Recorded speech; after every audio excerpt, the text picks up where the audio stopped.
ورنہ ہم تو پینوں کو زمین میں گاڑنے کے بعد گھوڑوں پر سوار ہو کر نہر کے کنارے کنارے سفر کرتے ہوئے اس نیم پختہ سڑک تک بھی گئے تھے، تاکہ اگر آپ گھڑ سواروں کا کھرا نکلوائیں تو آپ اسی نتیجے پر پہنچیں کہ زلفی زینو کو قتل کرنے کے بعد پینوں کو اٹھا کر شیخو پورہ یا لائل پور کی طرف گیا ہے۔ وہ بدبخت جس بارش کو منوس کہہ رہا تھا وہ میرے لیے باعث رحمت ثابت ہوئی تھی۔ یہ سچ ہے کہ اگر سردار حسین گھڑ سواروں کا کھرا پکڑ کر اس نیم پختہ سڑک تک جا پہنچتا تو میں اس ڈیرے کو اپنی توجہ کا مرکز بنانے کے بارے میں کبھی نہ سوچتا۔ قدرت کے ہر کام میں کوئی نہ کوئی مصلحت پوشیدہ ہوتی ہے۔ 11 دسمبر بروز جمعے والا باران رحمت اس کیس کو صحیح خطوط پر ڈالنے کا ذریعہ بن گیا تھا۔ چودھری کے علم میں لائے بغیر میں نے شوکت اور انور کی نشاندہی پر پینوں کی لاش کو کھود کر نکال لیا تھا۔ اس بیچاری کو 3 دن پہلے بے ہوشی کی حالت میں منو مٹی کے نیچے دبا دیا گیا تھا۔ اس کا زندہ بچ جانا ناممکنات میں سے تھا۔ میں نے پینوں کی لاش کو فوراً سے پیشتر پوسٹ مارٹم کے لیے سرکاری اسپتال روانہ کرنے کے سلسلے میں بندوبست کرنے کے احکامات صادر کر دیے۔ جب میں نے چودھری نظام دین کو اس کے گھر سے گرفتار کیا تو اس کی سمجھ میں نہیں آ رہا تھا کہ میں اس کے ساتھ ایسا سلوک کیوں کر رہا ہوں۔ ابھی تک اسے یہ پتہ نہیں چلا تھا کہ میں نے شوکت اور انور کو اپنے تھانے کے حوالات میں ڈال رکھا ہے اور ان کی نشاندہی پر ہی میں پینوں کی لاش کو بھی برآمد کر چکا ہوں۔ یہ کارروائی میں نے اپنے عملے کی مدد سے نہایت ہی رازداری سے کی تھی۔ میں نے اس کے چہرے پر نگاہ گاڑ کر برہمی سے کہا، تمہاری کہانی ختم چودھری، بس میرے چند سوالات کے جوابات دے دو، پھر میں تمہیں اپنے ساتھ لے جاؤں گا۔ اس وقت میرے اور چودھری کے علاوہ وہاں 4 افراد بھی موجود تھے، جن میں کانسٹیبل اکرام اللہ، کانسٹیبل حامد علی، نرگس اور ناصر علی شامل تھے۔ نرگس نے احتجاجی لہجے میں مجھ سے پوچھا، آپ نے چودھری صاحب کو کس جرم میں گرفتار کیا ہے؟ ناصر تڑخ کر بولا، ایک تو ہمارے گھر پر اتنی بڑی قیامت ٹوٹی ہے، اوپر سے آپ ہمارے ابا جی کو پریشان کر رہے ہیں، یہ کہاں کا انصاف ہے تھانے دار صاحب؟ میں نے چودھری نظام دین کی جانب نفرت بھرا اشارہ کرتے ہوئے ناصر سے کہا، برخوردار، شکر مناؤ کہ تم اور تمہاری ماں اس شخص کے کالے کرتوتوں میں شامل نہیں ہو، ورنہ اس وقت تم دونوں بھی زیر حراست ہوتے۔ لمحاتی توقف کر کے میں نے ایک بوجھل سانس خارج کی، پھر اپنی بات مکمل کرتے ہوئے کہا، میرا لہجہ حتمیت سے بھرپور تھا، چپ چاپ دیکھتے اور سنتے جاؤ، ساری کہانی تمہاری سمجھ میں آ جائے گی۔ اس کے بعد میں نے چودھری کا دیا ہوا لفافہ اسی کو دکھاتے ہوئے نفرت آمیز انداز میں پوچھا، اس کا اصلی خط کہاں ہے؟ اس نے لکنت زدہ لہجے میں جواب دیا، وہ زلفی والا خط میں نے آپ کو دے دیا تھا تھانے دار صاحب، آپ ہی کے پاس ہوگا۔ میں نے معاندانہ نظر سے اسے گھورتے ہوئے کہا، بکواس بند کرو کمینے شخص، زلفی اس سال مارچ کے مہینے میں گرفتار ہو گیا تھا، وہ اس وقت جھنگ صدر کی سینٹرل جیل میں بند ہے۔ تم نے کسی اور کے آئے ہوئے لفافے میں خود کا لکھا ہوا خط رکھ کر زلفی کی آڑ میں جو جرم کیا ہے میں اس کی تہہ تک پہنچ چکا ہوں۔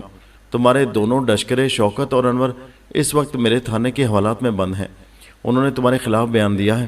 صرف یہی نہیں، میں نے ڈرامائی انداز میں توقف کیا، پھر ذہن میں بجھے ہوئے الفاظ میں اضافہ کر دیا، میں نے شوکت اور انور کی نشاندہی پر پینوں کی لاش کو تمہارے باغ میں سے کھود کر نکال لیا ہے۔ تم عبرتناک سزا سے نہیں بچ سکو گے چودھری، تم نے ایسا کیوں کیا؟ ناصر اور نرگس کی حالت دیدنی تھی، وہ بے یقینی سے نظام دین کو تک رہے تھے اور نظام دین کسی مجرم کی طرح میرے سامنے کھڑا رحم طلب نظر سے مجھے دیکھ رہا تھا۔ وہ شکست خوردہ لہجے میں بولا، میں مجبور ہو گیا تھا، زینو کسی بھی طور اس شادی کے لیے راضی نہیں ہو رہی تھی۔ میں ناصر اور پینوں کی شادی صرف اس لیے کرانا چاہتا تھا کہ زینو کے بعد زمین و جائیداد وغیرہ پر ہمارا ہی قبضہ قائم رہے۔ زینو نے میرے لیے کوئی راستہ ہی نہیں چھوڑا تھا، مجبوراً مجھے یہ سب کچھ کرنا پڑا۔ اپنی بات کے اختتام پر اس نے خاموشی سے گردن جھکا لی۔ میں نے انکشاف انگیز لہجے میں کہا، چودھری تم بڑے بے صبرے نکلے، اگر تم چند گھنٹے صبر کر لیتے تو تمہیں یہ سب کرنے کی ضرورت ہی نہ رہتی، کیونکہ جب تمہارے ملازم نے زینو کی گردن کاٹی اس سے 2-2.5 گھنٹے پہلے زینو اللہ کو پیاری ہو چکی تھی۔ چودھری نے بے یقینی سے میری طرف دیکھا۔ میں نے زینو کی پوسٹ مارٹم رپورٹ اس کے سامنے کر دی۔